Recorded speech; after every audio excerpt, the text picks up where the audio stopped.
I'm Big Don Luka, smoke you like my hookah.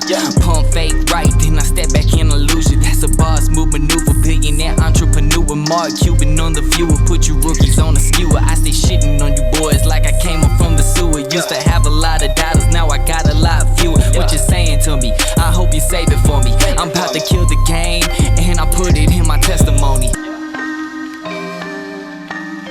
Hi, welcome to the Mainstream Mavs podcast. This is your host, Will. I'm joined here by my co-host, Jaren. What is up, guys? Today, we will be getting into the Dallas Mavericks loss to the Los Angeles Lakers on a matinee game. The Mavericks with another clutch time loss, 100-11 to 108. The Mavericks led by 27 points at one point in this game, and they blew the lead in its entirety.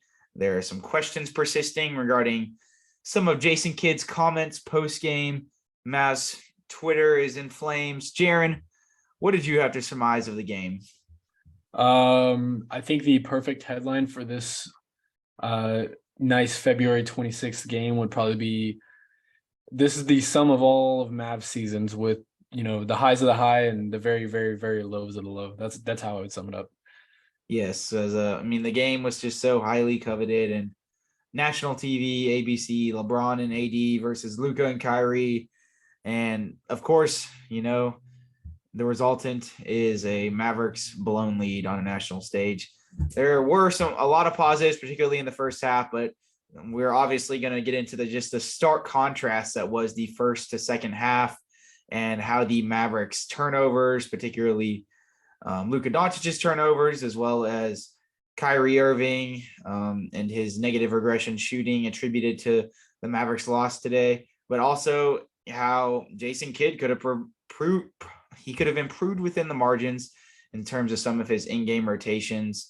That could have helped the Mavericks. There's a lot of different reasons as to why the Mavericks, lost this game. I think that we could sort of fine-tune and pinpoint a lot of intricacies in terms of the many reasons that they lost this game. I think a lot of people are keen to, being like, oh, it's Jason Kidd's fault. Oh, it's the front office's fault. But in my opinion, there were quite a few reasons as to why they lost this game. What about you, Jaren? Why do you think the Mavericks lost this game? Really, the Mavericks just lost this game. I feel like they got too ahead of themselves. Again, the Lakers weren't really making too many shots in that first half and beginning of the second quarter. But just a lack of personnel, I think, is probably the best way to put it. We thought that, with the addition of Kyrie, that these problems wouldn't have come up. And I know me and you were pining for an additional trade at the trade deadline. Of course, that never happened. And I think that this is the Mavericks feeling the pain of that. Rim protection's at a T right now. We've been knowing this for, 4 or 5 years. And here we are. We're still, starting at square one. JaVale McGee, the signing didn't work out. There's just so many headlines that you can put all into this one game. And it still comes down to one thing, the personnel problems. Mark Cuban's face at the very end sums it up, and I don't know why he's mad, because he pretty much put this team on paper, and he should be happy with the results that he's getting, because how are you going to expect to win with this? So, no, I definitely concur with you. That just sort of serves to show the multitude of reasons as to what exactly is happening.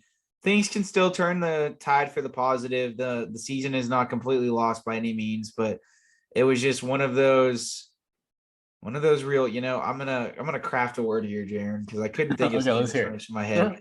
It was one of those real toe busters. You stub your toe on the door and you're just like, oh shit.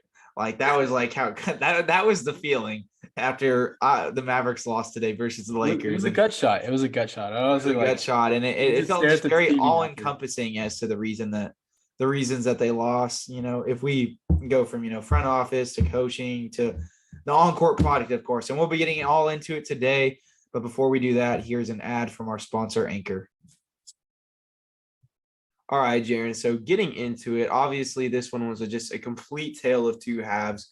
But for the Mavericks in that first quarter, what got them off to such a hot start? Because the offense was humming pretty solidly.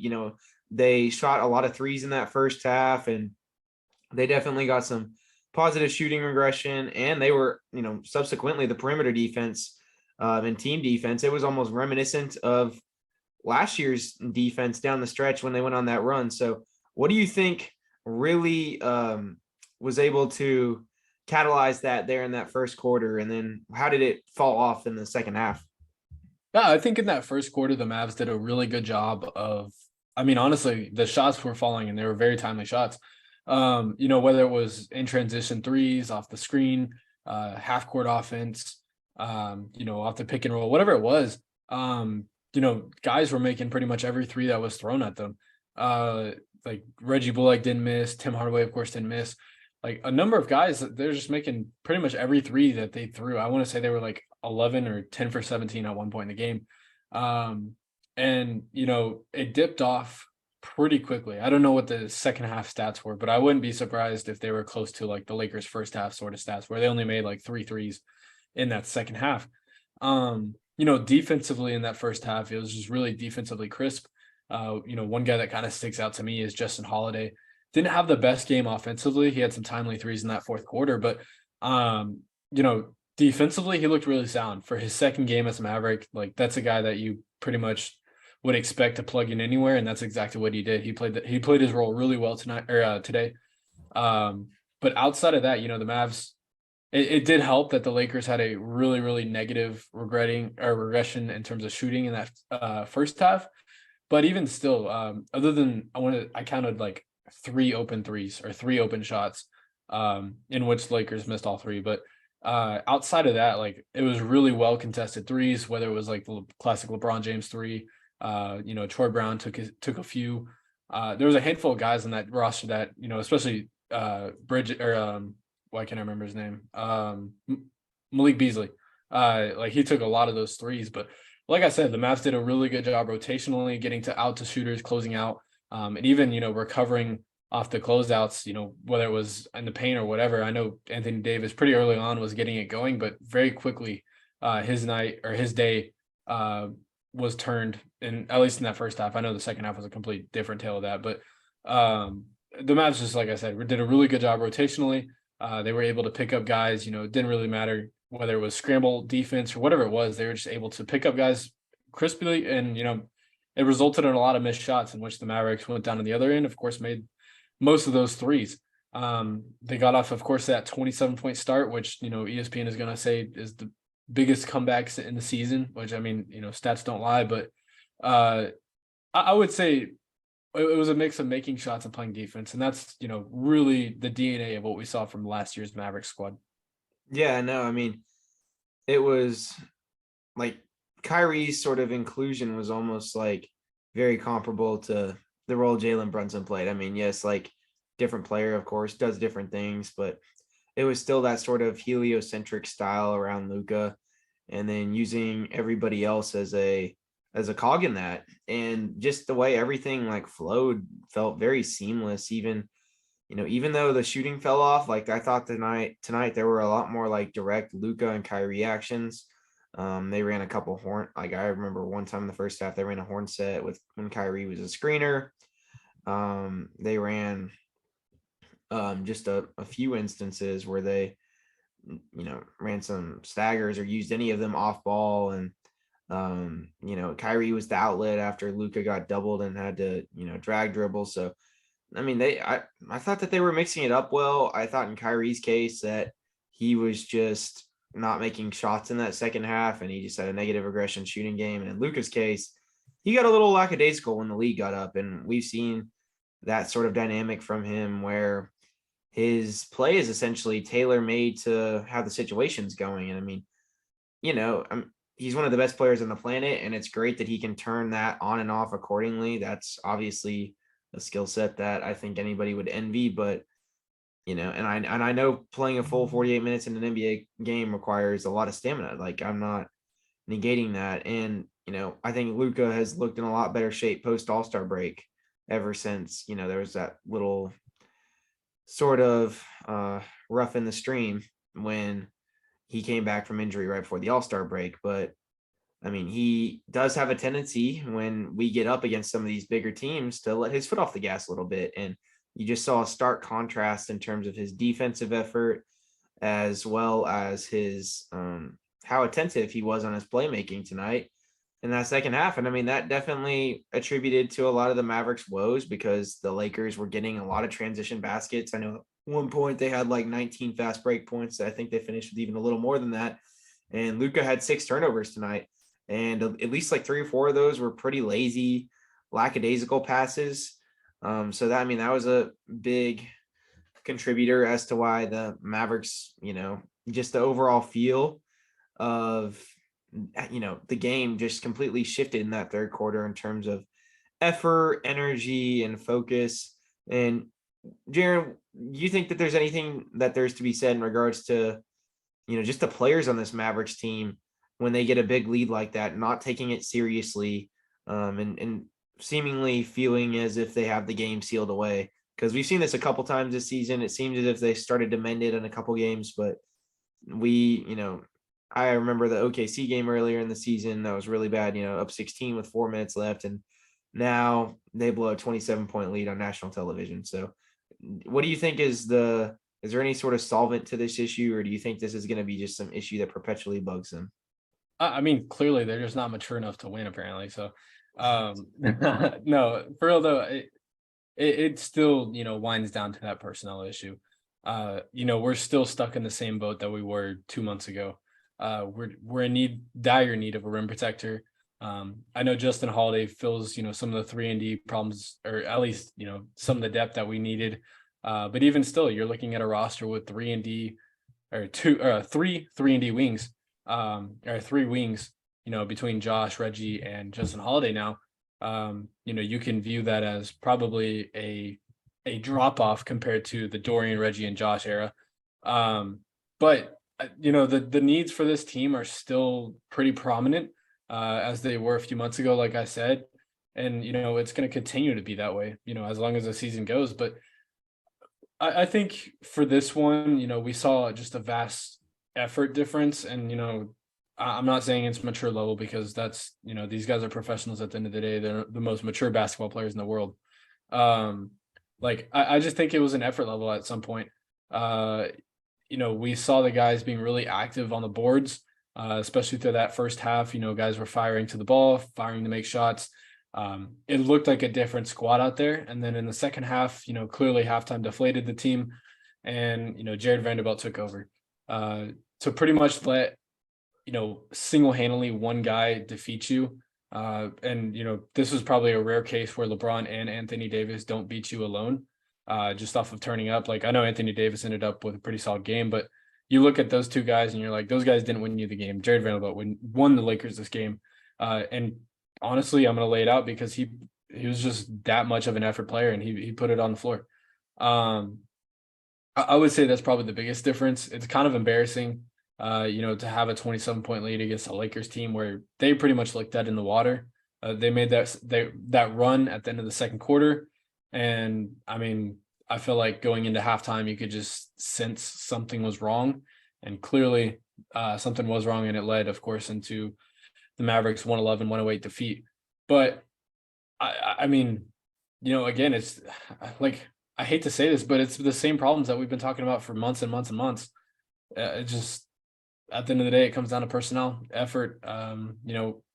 This was another case of needing a rim protector, and that's something that we don't have. I would have loved to see some JaVale minutes at some points in this game.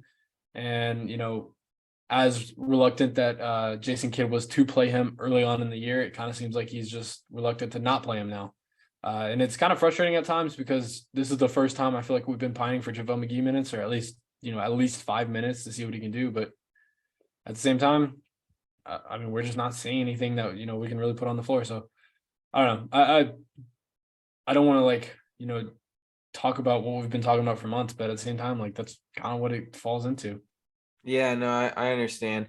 And I mean, I think that you echo a lot of Mavs fans' sentiments in terms of their overall just thoughts on JaVale McGee, because, he had that little good stretch there right before the All-Star break against the Kings where, everything kind of looked as if it was starting to mend itself. At least he looked like capable offensively, and then, defensively, he still had his woes for sure, but, he still had that late triangle button on the PS4 where he just reacts to everything very, very slow. But at the same time, he was at least staying in front of his man a little bit more, getting a few chase down blocks, things of that nature. So, I mean, even in a game like this, you would presume that the threat of him in itself is, probably enough to at least derail a couple Lakers shots. So I do get the call by a lot of Mavs fans, to want JaVale in there just for a couple minutes, even if it, be it like 5 to 10 minutes, just to see if it's going to be a good or bad JaVale game, because that kind of seems to be the tendency with him. It's like he'll either have a one-off good game or a one-off bad game, and there's no really in between. So I do get the call for that, but I think that the problem in itself lies in the fact that we're having to call for JaVale McGee minutes. Yeah. And as inconsistent and as bad as this guy has been this year, and as many just games where we wanted to throw our head into a pool of sharks at the beginning of the season, and this is the solvent to this issue because this team didn't mend the problem of a rim protector at the trade deadline. And I mean, you can say whether that was a smart move or not, if they should be waiting for somebody in the off season that could potentially be better. I can hear that debate out. That's fine. But it's just the matter of the fact is that this is the only sort of issue way that they have to mend this issue at the moment, unless they go sign another big on the buyout market and waive Frank. So this is, we have to deal within the complexities of, what we're working with here. We can't, there's no more, let's go get this guy, we could maybe do this. Like, this is what it is. And JaVale, the fact that he's a pretty, all things considered, the way he's played this season, he's non-serviceable to be honest. Occasionally he has a good one-off game, but he has a proven track record, at least this season, of being non-serviceable. So that in itself is kind of where the issue lies on this team. And I mean, rim protection is just of the utmost importance. Like, we can obviously, and we're going to get into Jason Kidd quite a bit here. I know that, a lot of fans have their gripes with him, and as do I, but at the end of the day, I'm not saying that he's blame free, because he does share some blame for this loss at the end of the day, but you can't blame him for just the, abstract lack of rim protection. Like, there's absolutely, it's just a huge, it's literally a devoid position at this point. And I don't know what the Mavericks are going to do to mend that issue. If they stylistically, they start to go more to that swarming defense that they did last year, but I just don't know necessarily if the personnel is going to be able to try and mend that issue whatsoever. I think it's something that's, to an extent, is kind of set in stone. I mean, they can, like Jaren and I have talked about, they can improve the perimeter defense to a point where they improve their overall defense marginally, enough to get to that middle of the pack tier, especially if Markieff Morris and Justin Holiday are capable defenders like we saw that they could be today. But, that lack of rim protection, it's going to be a huge indictment upon them going forward, especially as we inch closer and closer to the playoffs here. Yeah. No, I agree. I know that, you mentioned Jason Kidd. I figured we would go ahead and just cover the elephant in the room and just say kind of what he said in that post-game conference, at least the quote that stuck out to everyone. I guess I'll read it off. This is per Nick Angstadt. Pretty much he just said, he's like, I'm not the savior here. I'm watching, I'm not playing. I'm watching just like you guys, us as a team. We have to mature. We have to grow up if we want to win a championship.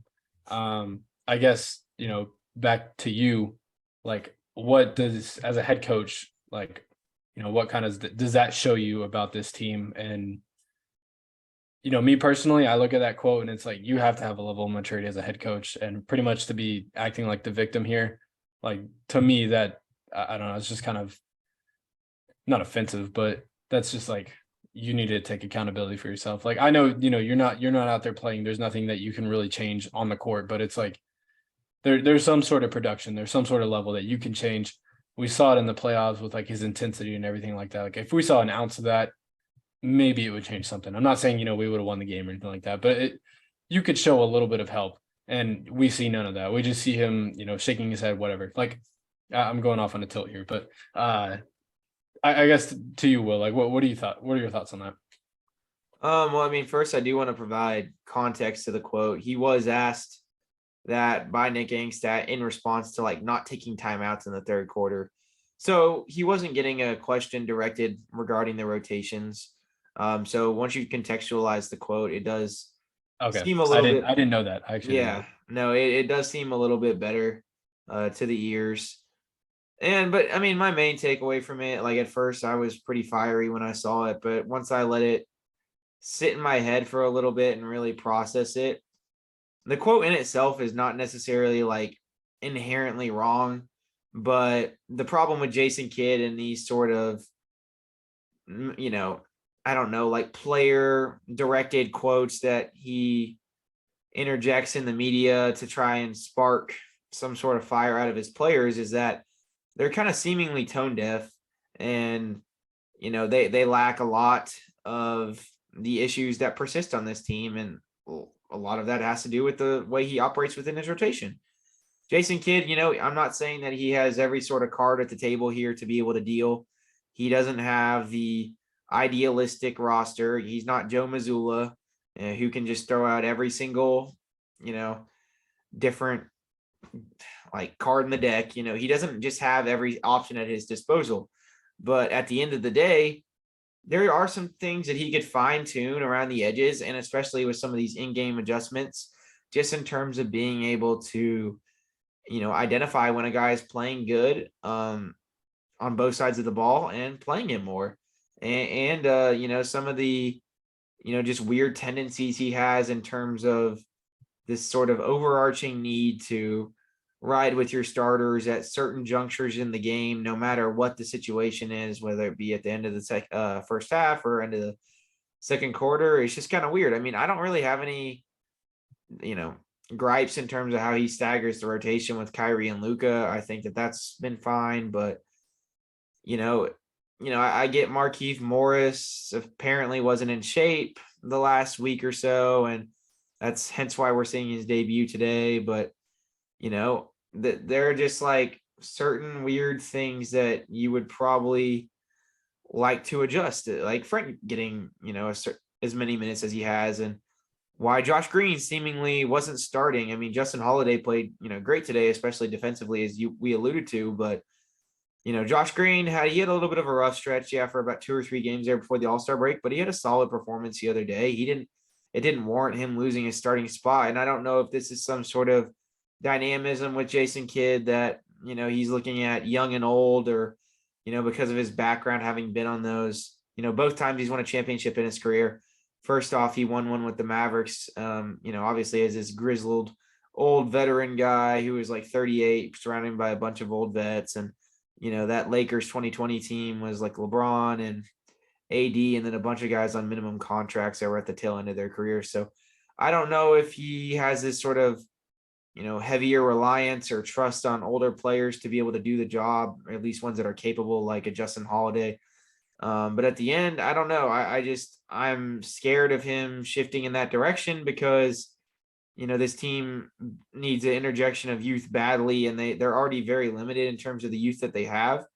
And they could easily run some of these guys into the ground really fast. Like we saw with guys that are in their prime, essentially, like with Dorian and Reggie, but, still not considered young, being run into the ground versus the Warriors in that Western Conference Finals. Now, admittedly, it took 2, hardened, battle-tested playoff series to get there, but at the end of those 5 games, man, you would just see that they were kind of a shell of what they were when the playoffs began in terms of their effort defensively, their ability to rotate, things of that nature. And I mean, you look at a guy like Justin Holiday, he's 33.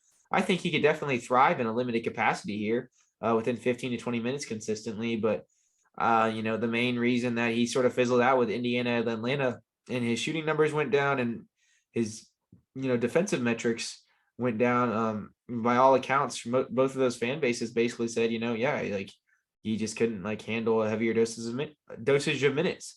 So it's really interesting to see this sort of overt reliance on veteran guys, and just there's a lot of different things with Jason Kidd's rotations that are weird, and he has certain guys that he almost picks to like, oh, you got to prove it. And, I get that with like Christian Wood's defense to an extent. And there's obviously the age-long debate over, is Dwight Powell's marginal defensive improvement in certain games, because we all kind of know that Christian Wood's defense is like game dependent for whatever reason. Like he played great defense today versus Anthony Davis, but sometimes it's just not there.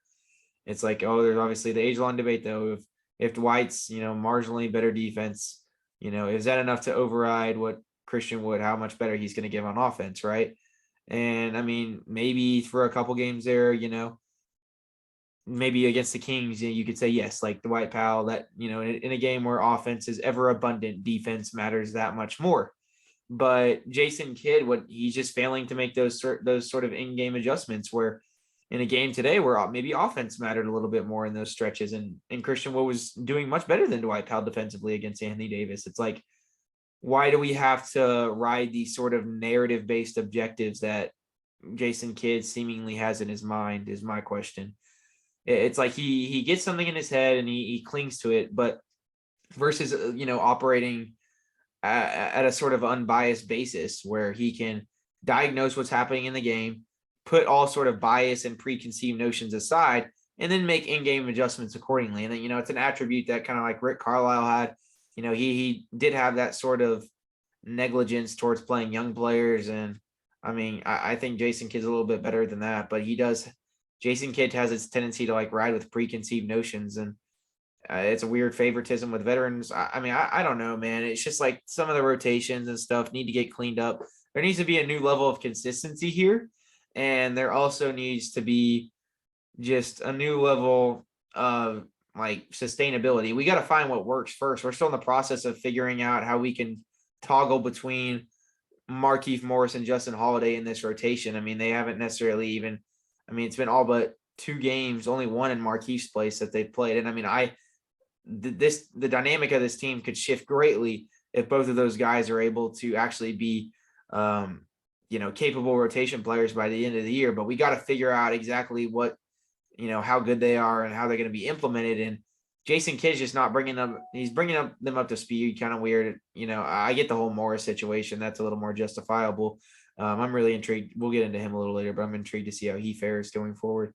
But this whole thing with like Josh Green and everything, and, the whole Christian Wood situation, it's just all like really weird. And I would just wish he could operate a little bit better on a game-to-game basis versus having these narratives already just played out in his head. I mean, I don't know exactly if that's what's happening, but if I had to take a guess, in a sort of shot in the dark, then that's what I would guess is what's happening. Yeah, I mean, to me, it's pretty clear. Just kind of microscoping one little, dilemma that's happening in that Mavericks locker room between Jason Kidd and a player. Like, I look at Christian Wood's situation still. Early on in the season, again, you alluded to it, he had like his woes in terms of like defense or defensively, like, can he be relied upon? We're not going to play him because he can't be relied upon, whatever. Still, even then, it was clear Christian Wood was your second at the worst, third best player.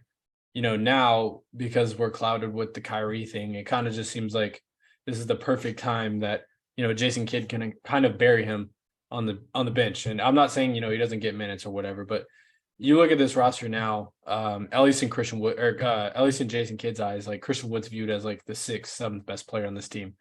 You can make an argument that he views Dwight Powell higher than him. I don't know. It's just these preconceived notions that, some players are better, or some players are more suited for the rotation, whatever it may be. They come to bite, like, to put it in better terms, like it just comes up to bite him in his ass. Dwight Powell riding with him for, let's see how much minutes he played, because I'm actually not sure. Playing him 27 minutes this game. I mean, did you feel like Dwight Powell? I want to see what Dwight Powell's plus minus was in those minutes, because he got absolutely shred to a T by Anthony Davis. Minus 14. That was the worst on the team. That's not surprising. Yeah. Like, do you feel like that was an effective pairing? Putting Dwight Powell on for 27 minutes. Like, did you feel like that was really effective at all?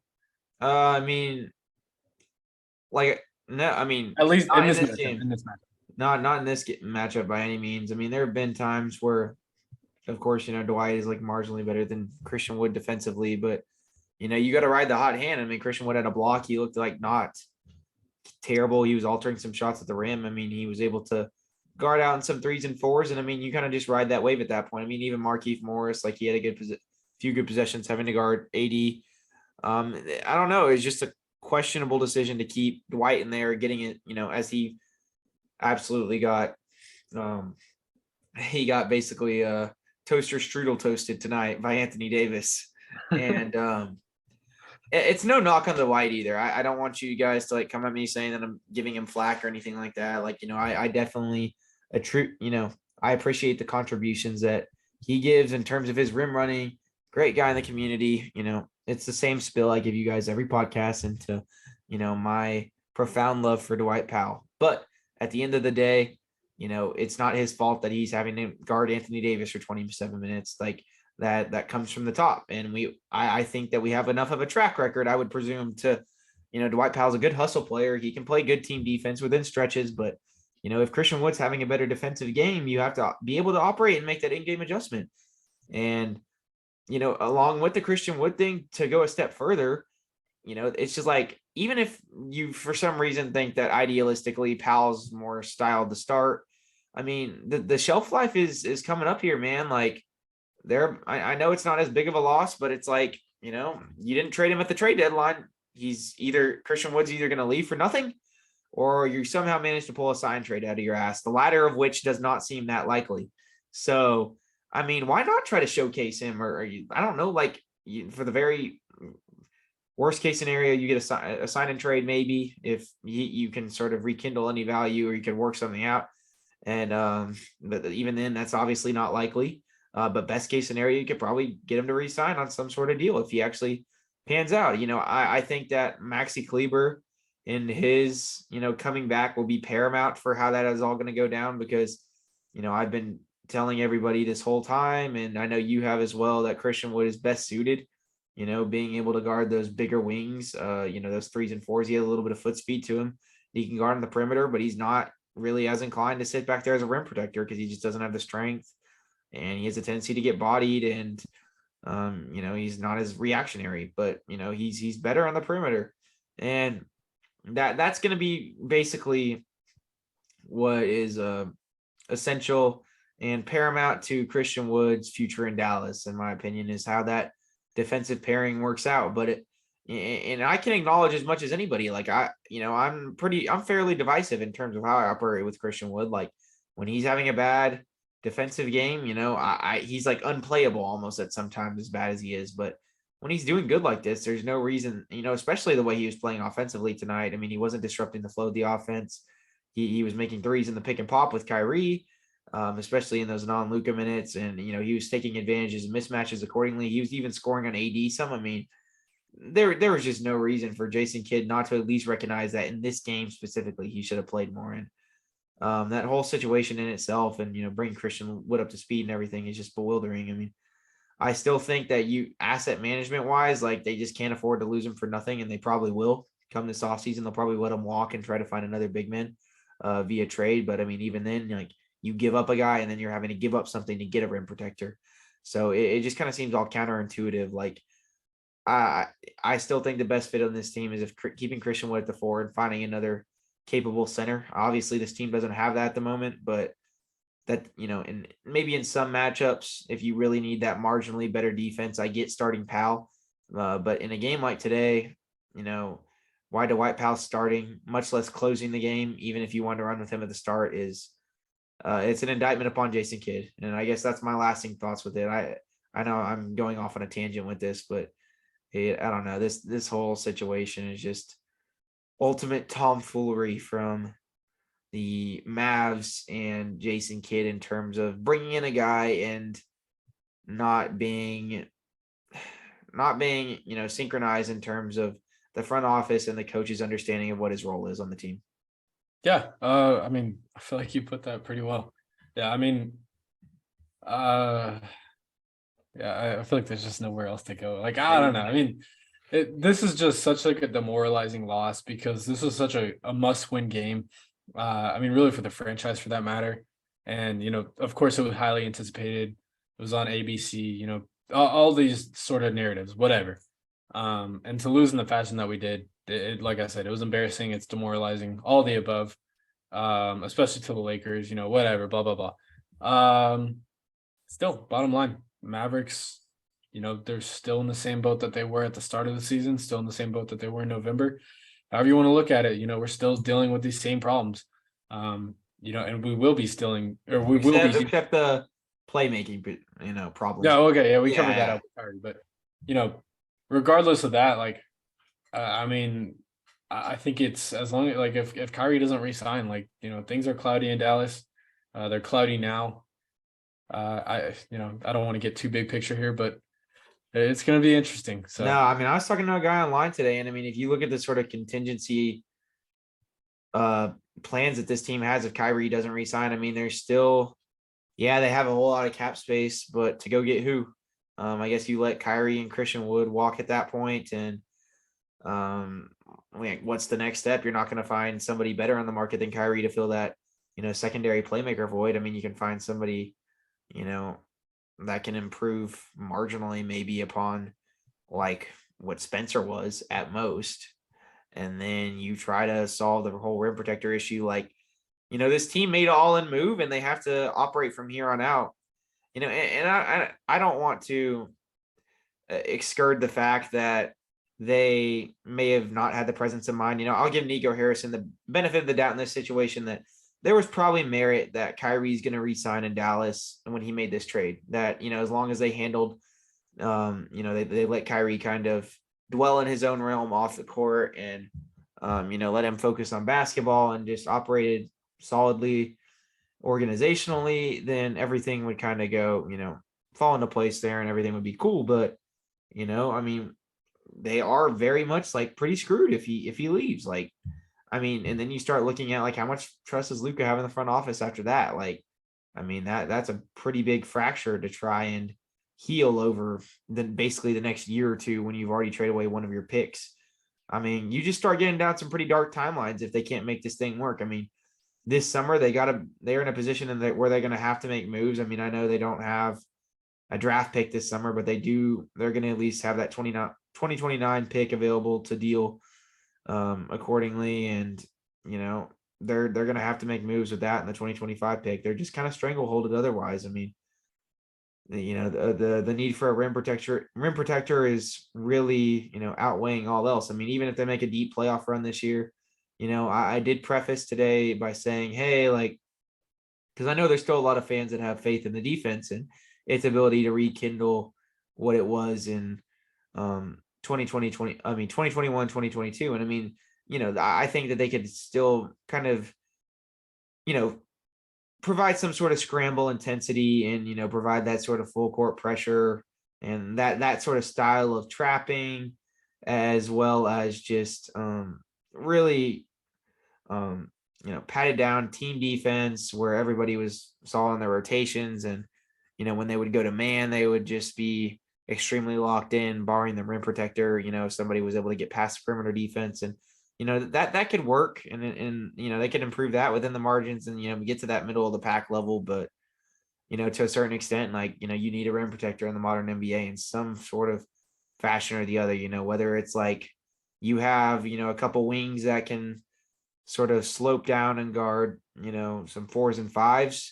And, you have enough big, long wings, kind of like the Clippers do to, and, you have a sort of pseudo rim protector and a Zubac who could maybe to where you can kind of remediate the need for a true rim protector. You can kind of play it stylistically like that.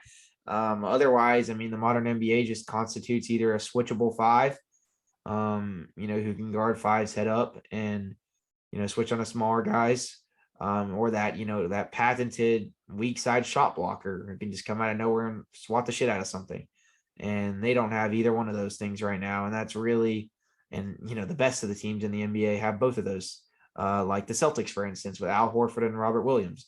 So, I mean, that's obviously essentially, the problem personnel of where this lies in terms of the Mavericks personnel not being equipped. And, that gives you the question of, how far can they go in the playoffs? I mean, I still have a lot of faith in this team. I'm still passionate about them, as is Jaren, but I mean, I would be remiss to say that I, legitimately view them as a contender this year, because I don't. Like, I do view them in, that tier right under to where something could happen or X, Y, and Z happen, some injuries happen, they could go on a run. Like I think that they have the potential, especially if they get those, their rotations ironed out.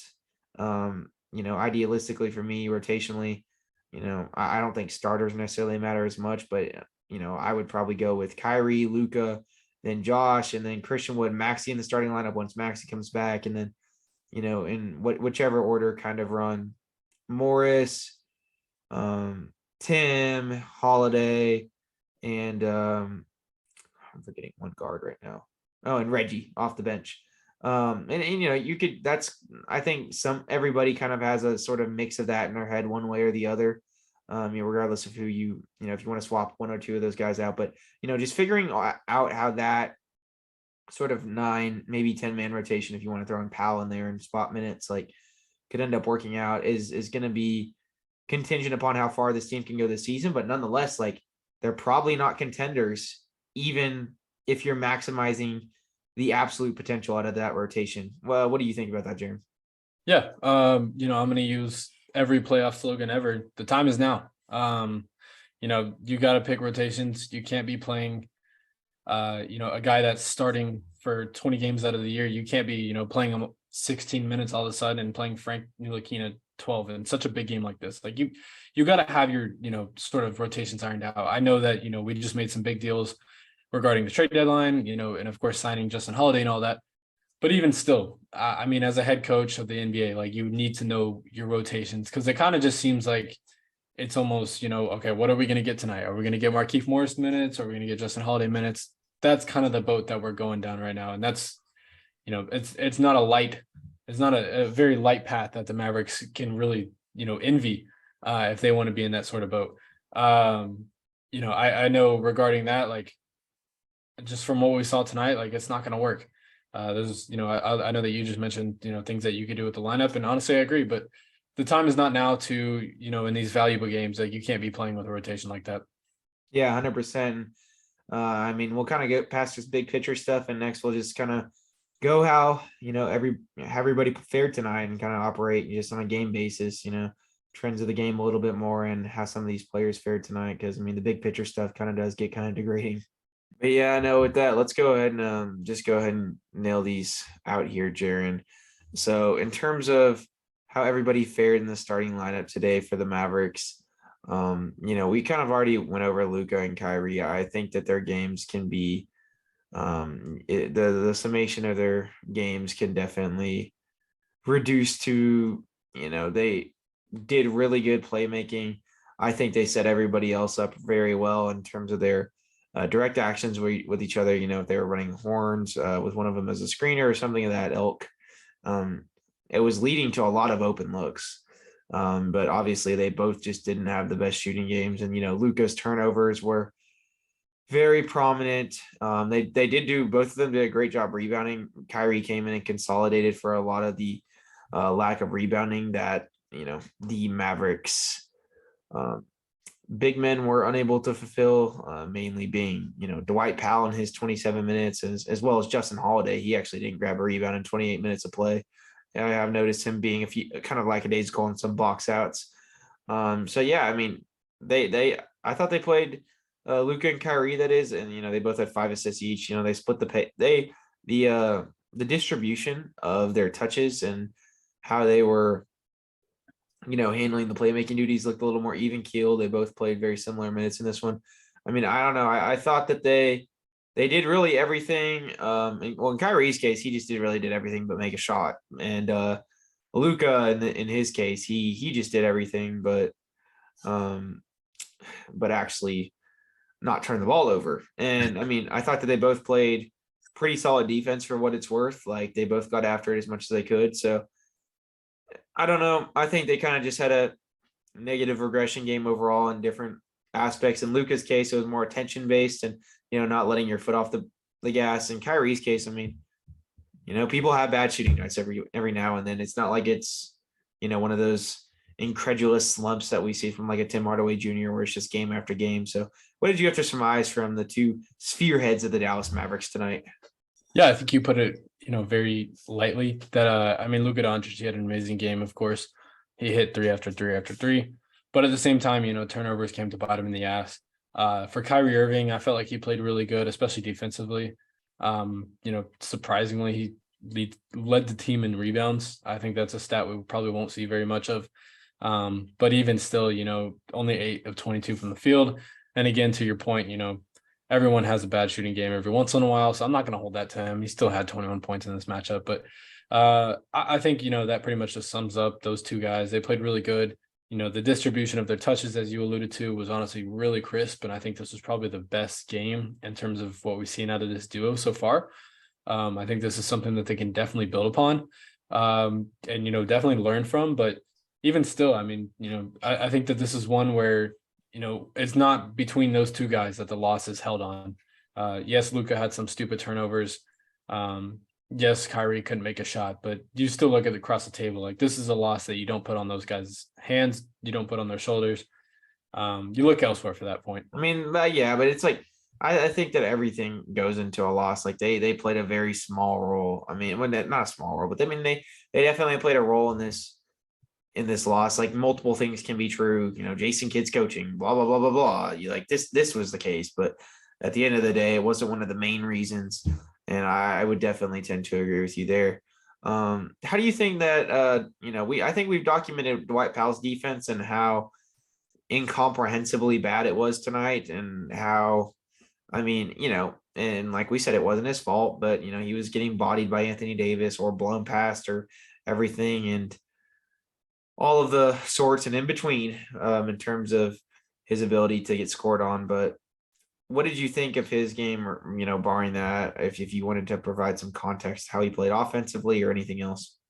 Yeah, I think for Dwight Powell, kind of, I don't know, like stat book wise, he had a good game. It's just the things that he did, that really don't show up on the stats or in the numbers, whatever, was kind of where his game fell apart. Like I said, I mean, offensively, operating in the pick and roll, I know he got, pretty quickly. He was, honestly working really well. There was a few times where I felt like he got stuck on an island, we're just stuck with the ball. And, I'm sorry, but I never like to see Dwight Powell dribbling through his legs. And we got to see that multiple times. I did see that tonight. Yeah. It was just, I don't know. I just don't want to see that again. But like I said, like there was multiple times where he kind of got stuck on an island. But, minus the defense, I didn't feel like he had too bad of a game. It kind of just wasn't really a factor on offense. And we say this every podcast, Jaren. He did a good job staying in the dunker spot. He did a good job.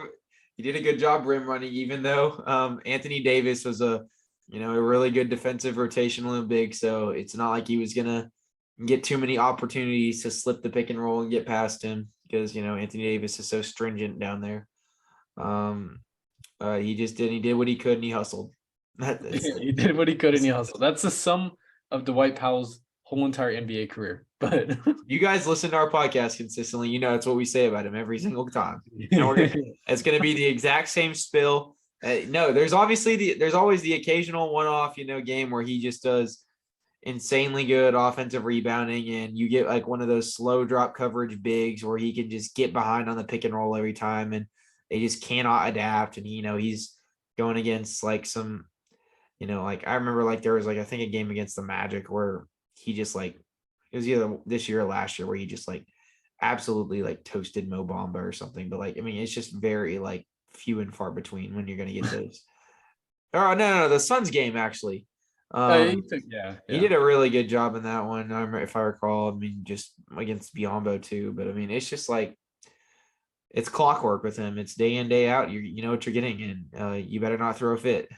We have the occasional 5 games per year out of Dwight that are like insane, but outside of that, it's just Dwight Powell games.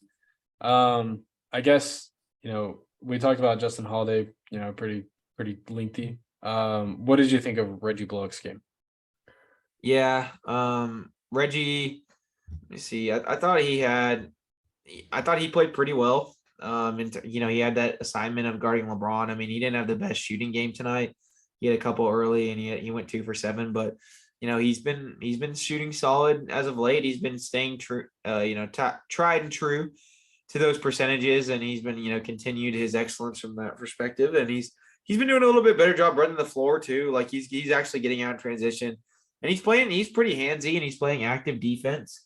He obviously got bodied by LeBron a couple times tonight, and LeBron was able to step through in that restricted area on him, and he had a tough time holding him, of course, but as does damn near any wing in the league. We know Reggie. He's a pretty stout guy, but he's no OG and Anunoby. I mean, he's not curling the 100s at the gym. There's not really too many guys in the NBA that are. I mean, occasionally you get the guys that are going to be able to, provide both that length, foot speed, and strength to actually slow down LeBron like marginally. Nobody's going to stop him, but simply a lot of guys just don't have that in the NBA because LeBron's a freak of nature. So, matter of the fact was Reggie obviously kind of came at the detriment of that, and he didn't have the most exciting shooting game or anything like that, but I thought he played within himself and he didn't really do anything bad. So, and he got a couple rebounds. So I don't know, solid game from him. Just to add on to Justin Holiday, I mean, I thought he did great rotationally, defensively, of course, and he was matched up on some of those Laker guards. He was on Troy Brown Jr. tonight. Of course, D'Angelo Russell was out, which we didn't mention at the top of the podcast. Oh, I didn't even think about that. Yeah, no, he was out tonight. And, I thought Justin Holiday did a pretty good job on Schroeder too. He matched him foot speed for foot speed. Did a good job closing out. That was indicative of his 0 for 4 on threes, as well as Beasley's 2 for 11 on threes. Like a lot of that had to do with Justin Holiday. So I just wanted to point that much out because Malik Beasley did not have the best game tonight. He went 3 for 14. But barring that, both of those guys I thought just played their role kind of down to an absolute T. And other than that, there's just really not too much to speak for they made a couple threes. So is this the Bang Bro duo? What we can call it the Slim Bros because they're both skinny. But no. Some guy I already denoted this, but it was with Frank and Justin Holiday off the bench. And some guy on Twitter said I asked him on Twitter and he said Slim Pickens. Frank and Justin Holiday off the bench. It's crazy because like Justin Holiday is like actually pretty strong. I think he just doesn't have the best like arm genetics, bro. Like there's a couple times where he like held his ground when he was getting backed down by LeBron. Just like I don't know if it's like Drew's built. I don't know what the case is there, man, but he's lengthy and he's solid. I don't know. Aaron Holiday's pretty decent. Like I think it's just I think he just got the least favorable genetics there. I mean, I don't think he's as skinny as he looks, if that makes sense. I'm not saying he's the most strong guy in the league, but I think he's a little more stout than people give him credit for. So, but other than that, as we move on to the bench, specifically with Josh Green, we've already talked about a rotational gripe. So I just want you to analyze these guys for what they gave. We've already talked about if they should or shouldn't have played more. What did you think of Josh Green's game tonight in those limited minutes? And obviously throw a little bit of a bone out there with the whole scruffle with Austin Reeves and everything. Yeah. I mean, honestly, I'll start with the elephant in the room with the whole Josh Reeves things. Josh Reeves. Actually, Austin. No, saw him play on Saturday, as a matter of fact. Nah, I feel like I don't know. I was the one that brought this up, but I feel like they had beef in the past. Like I feel like there's a history there. Anyway, yeah, I don't know. Anyway, I'll just start with saying this. I think Mr. Green, I think would have finished that fight pretty soon. But anyways, back to basketball. Josh Green, I felt like getting his sort of starting job stripped from him. I felt like he came out with a sense of energy. He grabbed like 2 offensive boards really, really quickly, or I think it was 1 or 2. I think all 3 of his threes were movement threes tonight, which is movement really threes or today. He's a movement shooter. Will. That's it. No, he's a spot up shooter. Yeah, I know, but that's what impressed me the most because like he had like 2 where he was coming off of curl offs and off down screens, and I was like, damn, okay. Yeah, no, he was banging them tonight, but I mean, defensively, like wasn't the most sound game, but I felt like he played his role pretty well. What really hurt him, and I think the only reason why, or the only excuse I have for him playing 16 minutes is because he had 4 early fouls. Yeah, there was some over fouling as well as like there were a couple times tonight where he gambled a few times defensively. But I think overall Josh Green played his role really, really well. Would we have seen a different Josh Green if he was starting? There's a possibility, but even still, I feel like, off the bench in a limited role, I feel like he played pretty good. And, for a Josh Green game, this was, in terms of effort and energy, this is honestly one of the better ones I thought I saw. Yeah. I thought Frank tonight, he gave us about 12 minutes of, I mean, The Reggie treatment. The Reggie treatment. He gave good defense and about nothing else. So, I mean, I don't mind Frank's inclusion in the rotation in limited minutes, but if it's taking away time from other guys, that's where, I have my gripes. But I mean, he played solid D. It's same shit, different day with him, good perimeter defense, net neutral on offense. Cause he's not shooting anything, he's about more scared than, he's more scared than Nerlens is to come back in the AAC and start chowing down on hot dogs to shoot the ball. So, there's that for you. But otherwise, Tim Hardaway Jr., I thought he played very serviceably in that first half off the bench, was making some insane shots, was playing as a two-way guy. He had a transition block on LeBron. I mean, there were just some insane things happening. He was actually anchoring down on defense, getting down the stance, and he was playing good one-on-one defense. It was a tale of two halves for him, though. He missed a couple dunks, and that just kind of screwed with his algorithm. And then all of a sudden he just couldn't play defense in the second half, and he was losing guys again and missing shots. So, but nonetheless, he had a great first half and he contributed with that 4 for 8 shooting. I was really hyped about that. And if that's what you're going to get from Tim in a game, at least having a great consistent half versus one inconsistent half, I can take that much, if he could just do that game to game, at least what you're getting stability wise. It's the whole game to game thing where, it kind of, veers you off track. But I mean, I thought he played great tonight. No, Tim Hardaway he went 4 for 6 from shooting because Buddy missed 2 dunks, and that accounted for that 4 for 8. I'm sorry, but that was funny. Just oh no, that was those were his 3. That was his 3s tonight. If you're talking, he would have went 5 for 11. 5 of 13. Okay, all right, yeah, no, but back to the point. It was definitely a tale of two halves. In that first half, I mean, he looked like, I don't know. We have never seen this Tim Hardaway before, but no, I mean, this looked like, dude, I'm trying to think of a comparable sort of thing for this. I don't know. It looked like CJ McCollum with all-star defense and athleticism. That's the best way I could describe it. I'd never seen anything like this. I was intrigued as to who this new player was. And then he subsequently, once the halftime happened. Yeah, once the vibe of the Mavs went down, he went down with it. What did you think of Markieff Morris's debut, Jaren? I thought he only played 9 minutes, but I thought he was pretty serviceable in those minutes. Yeah, I think, definitely makes me more curious in terms of the Markieff Morris trade, or not trade, but Markieff Morris boat. I think, that's a guy I want to see a little more of. I felt like he gave really solid good shape tonight. He looked in really good shape tonight. He had 3 fouls, but those were 3 good fouls. That's a guy that you can, kind of throw. You mentioned in that sort of small ball 5, or just guarding the bigger wings. You can throw him out there. You can afford to have a few fouls, given he's just kind of that kind of he's that kind of player. And I mean, defensively, I'm gonna say I thought he played really good. I mean, he's a good team defender, man. He can really anchor down and guard some bigger wings. His foot speed isn't terrible for his age. He's not that sort of all-encompassing, defensive wing that's going to be able to anchor down and guard smalls. He got matched up on Schroeder tonight and he got blowed by pretty handily once. But I mean, he can definitely provide something there, and it's a spot of need. I mean, if you stagger him and Holiday, a guy who can guard 1 through 2, with some of Holiday's foot speed, I mean that's that kind of is a sort of solvent, or at least a temporary one, to some of the the wing issues off the bench. You got a pretty serviceable wing rotation going there if Markieff Morris is going to actually provide you something. So, I mean, we'll have to see more going forward, but he came in, knocked down a 3. He was getting open on some, in those Luka minutes, which was good. So I'm intrigued to see how that sort of, his presence in the rotation ends up boding going forward. Barring that, let's talk about Christian Wood. I think we kind of talked about him ad nauseum in his game tonight. But if you have anything to add on, by all means, I thought he played excellent on both sides of the ball tonight.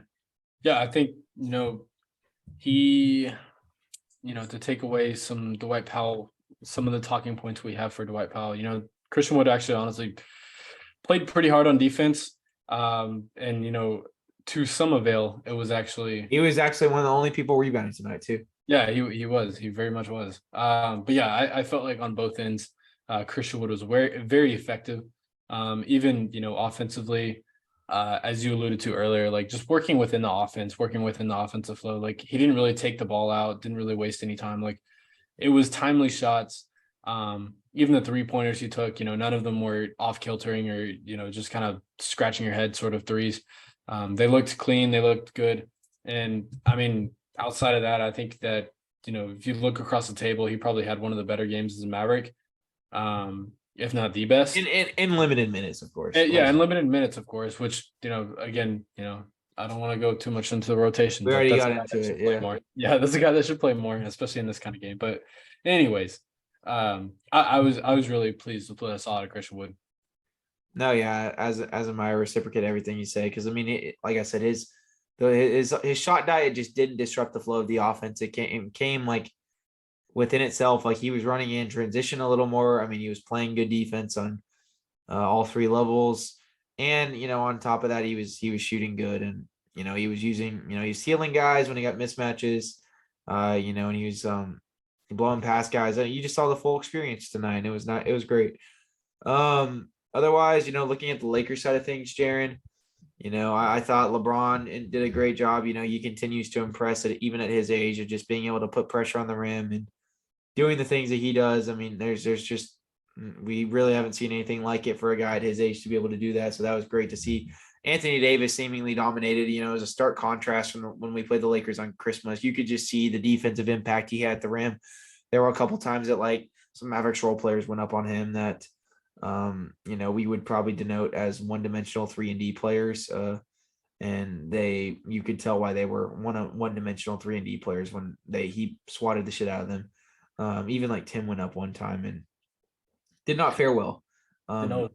Yes, but nonetheless, I thought he played great. I mean, he just staying in the dunker spot, catching oops and just being so savvy around the rim. He was also making some tough mid-range jump shots tonight. I mean, those two carried this game offensively for them. You obviously allude to Vanderbilt, who we'll get into in a sec. Malik Beasley played pretty terribly on both sides of the ball. I mean, he's okay defensively. I thought it during spurts, gave Luka a little trouble a few times and Kyrie. But a lot of that kind of was attributed to them just not being able to hit shots tonight, but he just couldn't hit the broadside of a barn. I thought Schroeder did a good job filling in D'Angelo Russell's absence in that starting lineup. He was serviceable for sure. But you could definitely see that the pacing was a little off kilter.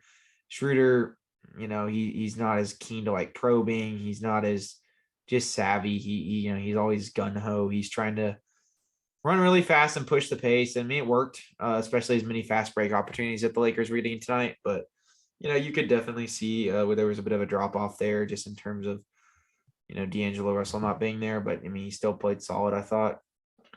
What did you think of some of the guys off their bench tonight? They all didn't really get a whole lot of run outside of Austin Reeves. But nonetheless, I thought like most of them played pretty serviceably, in my opinion. Yeah, I thought Austin Reeves played pretty decent in his pretty big role that he had. Mo Bamba, we saw 6 minutes from him. Troy Brown Jr., I feel like, he's a guy who sort of spreads the floor for them. He's a three-point shooter, and, that's kind of what we saw him do tonight. And then last guy, Rui Hachimura, I think he was brought in to do big things, and, we really haven't seen that. But outside of that, I think, in terms of off the bench, this is a really top-heavy starting five game for them. Yeah, but I mean, they got a lot more defense interjected now. I mean, they got a conglomerate of like young, capable wings off the bench now to play some defense, which is really intriguing in terms of, Brown and Hachimura and Lonnie Walker is, of course, as well as Vanderbilt. So that'll, I think, bode a lot better for them going forward. But, the shooting still is kind of but I think Russell kind of mends those issues a little bit. So, I mean, nonetheless, I'm, good for them, I guess. But, there's no sort of Laker favoritism here. But from the referees, there was a little bit tonight, as well as the ESPN broadcast. I didn't know if you wanted to touch on any of those a little bit, because I know the fans may be pretty passionate about that, Jaren. I know we're not one to blame things on the refs, but there were a few egregious calls tonight, where it did just kind of feel a little lopsided at times, but when you're able to reflect, it wasn't really as bad in retrospect. But obviously, it wasn't something that I thought costed the Mavs the game, but it definitely played a little bit of a part. I'll say that much. Yeah, in terms of momentum and just, I guess, like the little moments in the game, it kind of played into the Lakers' sort of effect. But I mean, there was a few calls going both ways where I know Luka early on, acted like he got hit in the face, and clearly he didn't. And even, going back to that Vanderbilt, drawing that, offensive screen, whatever. I mean, there was a few things that both the teams did that were just kind of bad calls. But in terms of the broadcast, I was looking forward to having the Doris Burke and I forget Mark Davis. Mark Davis, yeah, the Mark Davis and Doris Burke broadcast, just because generally they're actually pretty good at their jobs. But in this affair, being that Kyrie Irving is in Dallas and LeBron James is, of course, in a Laker uniform, and we're playing the Lakers, whatever, maybe whatever excuse you have in the book, just go ahead and throw it out. This one was, for the broadcast that we were given, very, very 75-25 in terms of the Lakers. I would go more like 85-15. Yeah, I was like, if that's doing it lightly. But yeah, I think yeah, I don't know. It's kind of cringy at times. I won't lie. Like they forced it very hard. I mean, there's just a sort of natural flow to it. But otherwise, I mean, we can talk about Vanderbilt a little bit more because I think we forgot to include him. But just how, you guys can see why I was pining so heavily for this guy at the trade line. There's this sort of all-inclusive defensive versatility that you're going to get from a guy like this. I know it was amplified because of some lackadaisical Luka decisions tonight, but I mean, this guy's tenacious. He can play 3 through 5. I mean, he's not a tried and true rim protector, but I mean, he can do that if warranted. But I mean, he jumps the passing lanes. He's an insanely good one-on-one defender. He's got an insane frame. And, he's ever developing from 3. I mean, that and a rim protector would have made this Mavericks team a perennial contender. I mean, they could still get some guys like that in this offseason, but I mean, I know Jared Vanderbilt's not pulling stats like that out of his ass every single game, but I mean, in a game like this, that is why it's paramount that the Mavericks get players like that. I mean, I know he can't shoot to an absolute premium, but I mean, that is one of those like splashy defensive players that we talk about. Like that guy, his defense is so good that, I mean, he's a legitimate like playmaker. Now, Josh Green even enters that realm, I'd say sometimes.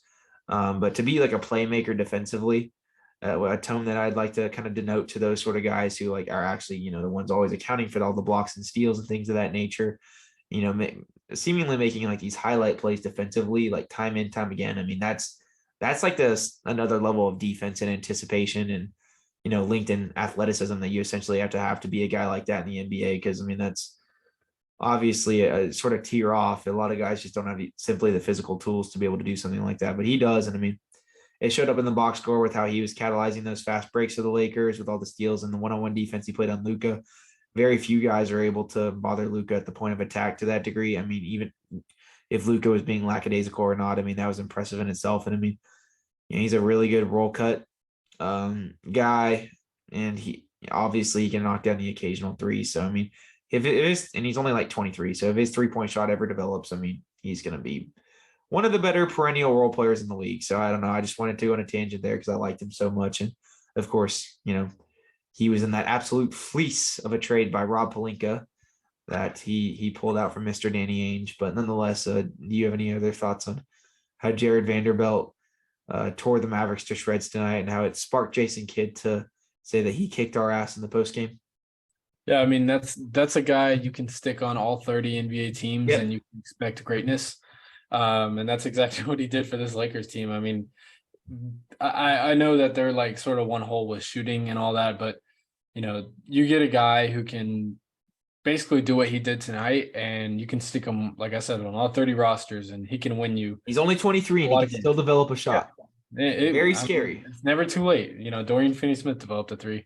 It's never too late. But yeah, I just think, I mean, there's just too many words to say, or too many words to describe him. 15 points, 17 rebounds, and 4 steals on a pretty offensively savvy team with Kyrie and Luka, and he was able to really disrupt both of those two At moments, it kind of seems like he had Luka's number. And I know Luka didn't have the best game, decision wise and all that. But even still, I mean, you have to allude some of that to him and Jared Vanderbilt. But he was able to single-handedly kind of change the course of this game and this meeting. And really, I think he was the guy that led that sort of, 27-point comeback for them. And all props to him. All props to that Lakers squad. I mean, they got it done tonight, or I guess today or yesterday. Jesus. But outside of that, I think that, like I said, I mean, he's an amazing basketball player. To have him in a Mavericks uniform would be, I don't want to think about it. So, nonetheless, Jaren, it's okay because everybody knows that. As one guy alluded to on Twitter, I thought that was funny. I was like, half those guys are going to be in the Mavericks anyways this summer after we do a sign and trade to send Kyrie to LA and we just lose our lives away. Very true. Very true. Yeah. So I think that's what we'll wrap the podcast up on, guys. I think my closing thoughts are probably it was a pretty degrading loss and demoralizing just based on the fashion of being on national TV and things of that nature. But only a couple games out of the All-Star break here. I still have faith that we'll be able to, persist through this home stretch in a favorable outcome and, really hopefully start to catch some wind as we, proceed towards the playoffs. But a lot of this, if the rotation stays as it is right now, then I do, have my doubts about that because, while Jason Kidd doesn't have a ton to work with, I will admit, in terms of how he can marginally improve this team, that sort of, slight marginal improvement can be the difference between home court advantage and being the 6 or 7 seed in the playoffs in this very tightly packed West. It can be the difference in getting to the third round or just being an early second round exit. So, really, fine tuning the intricacies of the rotation is going to be paramount to this team's success, even if it is small in detail, if that makes any sense. And that was my biggest takeaway today. And we're going to have to see it from J Kidd because otherwise, things could get very interesting this offseason, not just with his position, but this team's position as well. Yeah. I'll leave it with this. This is a message for you, Mark Cuban and Nico Harrison. Someone clip this and put their ads. Oh no, this is going on them right now. This is going on the TikTok. This is going on the TikTok. I'm at them right now. Thank you for making the Kyrie trade, but there is still a lot of work to be done. And if there is no work to be done, you can go. And I guess that's all we have to say. Mark Cuban, he's a dictator, so he's not going to leave. But Nico Harrison, I give you props for the Kyrie trade, but then again, there's still a lot of money to be made. There's still a lot of money to be dealt. We need a rim protector. We need a wing, whatever it is, go do it. So job's not finished. Yeah. Hopefully, I mean, like we said, they can get so far this year and we can get the morale boost of everything, but there's still a lot of questions surrounding this team. And, unless they prove us wrong and go on a championship run, but I mean, there's a very big shot in the dark that's going to happen with some of the teams coming out. But nonetheless, it was a fun podcast. We will catch you guys after Tuesday night's game against. Come on, Jaren, don't sell. You always have this. This is your job on this podcast, Jaren. I actually don't remember. Oh no. Uh-oh. Well, we're having to go to the ESPN to look it up. I'm going to the schedule. Versus the Pacers. Rick Carlisle. Okay, I wouldn't have gotten that. No, you're fine. Rick Carlisle will be returning to the AAC, Jaren. So for the second time, I believe. So for any of you guys attending the game, throw Rick Carlisle some positive vibes. Give him a standing ovation when they announce him, because even if he doesn't play young players, he'd probably have a better rotation right now. We'll end the podcast with that. We will catch you guys after Tuesday night's game, and otherwise, Mainstream Mavs. Oh, I didn't do the outro. Make sure to follow us on Twitter at mainstream_Mavs. Make sure to like and subscribe and comment. If you're going to the, if you're going to the game, comment what you're going to say to Rick Carlisle. If you're not going to the game, comment what you're going to scream on TV. If you guys are listening on any other podcast platform, whether it be Apple Podcasts or Spotify, anything of that nature, make sure to give us a 5-star rating and to follow us if you feel so inclined. We would appreciate your feedback. We really appreciate you guys. Just passed our 100th episode. We're 101 right now, like 101 Dalmatians, ready ready to go out and hunt the Pacers. We're about to go to 102 Dalmatians, 103 Dalmatians, 104 Dalmatians. We keep it going. We're like LeBron counting up his rings that he never won in Miami. But nonetheless, we will see you guys after the Pacers game on Tuesday night. Bye-bye, ladies and gents.